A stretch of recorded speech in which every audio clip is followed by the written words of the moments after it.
રાષ્ટ્રીય સ્વયંસેવક સંઘ પ્રેરિત ડોક્ટર હેડગેવાર સેવા સમિતિ દ્વારા જાફરાબાદ નગરમાં નિઃશુલ્ક આયુર્વેદિક નિદાન અને સારવાર કેમ્પનું આયોજન કરવામાં આવ્યું। આજ રોજ તારીખ 16 એપ્રિલને બુધવારે મેડિકલ સાધન સહાય કેન્દ્ર જાફરાબાદ ખાતે આયુર્વેદિક નિદાન કેમ્પનું આયોજન કરવામાં આવ્યું હતું, જેમાં નગરપાલિકામાં પ્રમુખ શ્રી દ્વારા દીપ પ્રાગટ્ય કરી મેડિકલ કેમ્પનો શુભારંભ કરવામાં આવ્યો અને આ કેમ્પમાં ટોટલ 171 લાભાર્થીઓએ આયુર્વેદિક સારવારનો લાભ લીધો હતો। કેમ્પમાં સેવા આપનાર ડોક્ટર વિવેક ગોસ્વામી સાહેબ અને ડોક્ટર ડીજે ખાચર સાહેબ દ્વારા સેવા આપવામાં આવી હતી।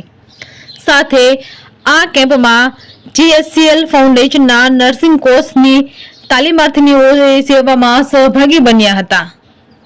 રિપોર્ટર જિગ્નેશ બારૈયા, જાફરાબાદ।